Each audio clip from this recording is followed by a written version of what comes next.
അതൊരു boxing related മൂവിയാണ്. അപ്പോൾ തീർച്ചയായിട്ടും ഒരു മാസ് നെസ്ലി ഇപ്പോൾ ഒരു കോമഡി റോളുകളാണ് ഏറ്റവും കൂടുതൽ ചെയ്യുന്നത്.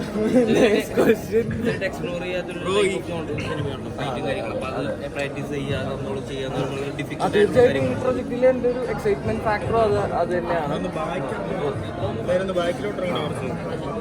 തീർച്ചയായിട്ടും ആ ഒരു എക്സൈറ്റ്മെന്റ് ഫാക്ടർ ഉണ്ട് ഈ പടത്തിൽ. ഇപ്പോൾ ഞാനും എക്സൈറ്റഡ് ആണ് ഇതെങ്ങനെ വരും എന്നുള്ളത് അറിയാനായിട്ട്.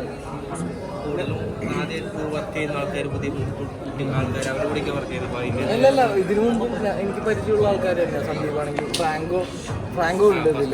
അപ്പോൾ തണ്ണീർമത്തലിനെ ഞങ്ങൾ ഒരുമിച്ചായിരുന്നു. പിന്നെ ഇവരെല്ലാവരും നേരത്തെ അറിയുന്നതാണ്. വർക്ക് ചെയ്യുന്നത് കുറേ നാൾക്ക് ശേഷം, ഫ്രാങ്കോനായിട്ട് കുറേ നാൾക്ക് ശേഷം. പിന്നെ ബാക്കി ഉള്ളവരായിട്ടെല്ലാം ആദ്യമായിട്ടാണ്. പിന്നെ ഗണപതിനായിട്ട് വർക്ക് ചെയ്തിട്ടുണ്ട്. ഇതിന് അറിയാം, എല്ലാം അറിയുന്ന ആൾക്കാർ തന്നെയാണ്. അപ്പോൾ ആ ഒരു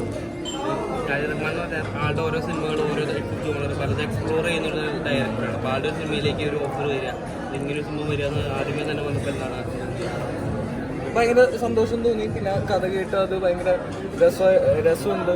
അപ്പോൾ അത് കൂടുതൽ സന്തോഷം തോന്നി. അതിലേക്ക് പിന്നെ അതിൽ ഒരു പാർട്ടാവാൻ പറ്റിയതിൽ ഭയങ്കര ഹാപ്പിയാണ്. നെസ്ലിനെ ഈ റോൾ എത്രത്തോളം ചാലഞ്ച് ചെയ്യണം? കാര്യം കണ്ടുവരുന്ന ഒരു സിനിമയിൽ പോലെയല്ലേ, ഇതൊരു ബോക്സിംഗ് ടൈപ്പ് മൂവിയാണെന്ന് പറഞ്ഞു അല്ലേ? ഇത് ബോക്സിംഗ് മൂവി എന്ന് പറഞ്ഞു കഴിഞ്ഞാൽ ഒരു സ്പോർട്സ് കോമഡി ജേർണറിൽ വരുന്ന ഒരു മൂവിയാണ്.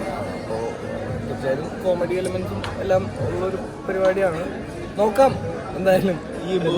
ഞാനും വളരെ എക്സൈറ്റഡ് ആണ് ഈ പരിപാടി എങ്ങനെ വരും എന്നുള്ളത് അറിയാനായിട്ട്. ബോക്സിംഗ് പ്രാക്ടീസ് നടന്നപ്പോൾ ഇവരോടൊപ്പം പ്രാക്ടീസ് ചെയ്തപ്പോൾ അല്ലെങ്കിൽ അവരോടൊപ്പം ടൈം സ്പെൻഡ് ചെയ്തപ്പോൾ അതെങ്ങനെ ഉണ്ടായിരുന്നു? ഫണ്ണായിരുന്നു? ഭയങ്കര ഫണ്ണായിരുന്നു. എല്ലാവരുമായിട്ടൊരു റാപ്പ് ഇതിന് മുമ്പേ തന്നെ കുറച്ച് നാൾ മുമ്പേ ഞങ്ങൾ ട്രെയിനിങ് തുടങ്ങിയായിരുന്നു. അപ്പോൾ എല്ലാവരുമായിട്ടും ആ ഒരു റാപ്പും ഉണ്ട്. അപ്പോൾ അത് ഭയങ്കര ഈസി ആയിരിക്കും വർക്ക് ചെയ്യാനായിട്ട്. ഈ സിനിമ കഴിയുമ്പം ആക്ഷൻ ഹീറോ ആയിട്ട് മാറുമോ നെസ്ലി? എനിക്കറിയില്ല. പ്രേമലു 2 എന്തായാലും 2025 ആവും എന്തായാലും. പുതിയ കാസ്റ്റ് അതിൽ നമുക്ക് പ്രതീക്ഷിക്കാമോ? അതൊന്നും എനിക്കറിയില്ല. എല്ലാം ഗിരീഷ് ചേട്ടനോടും ഭാവന സ്റ്റുഡിയോസിനോടും ഒക്കെ ചോദിക്കേണ്ടി വരും. അടിപൊളി. എന്തായാലും താങ്ക് യു എല്ലാവരോടും വന്നതിൽ.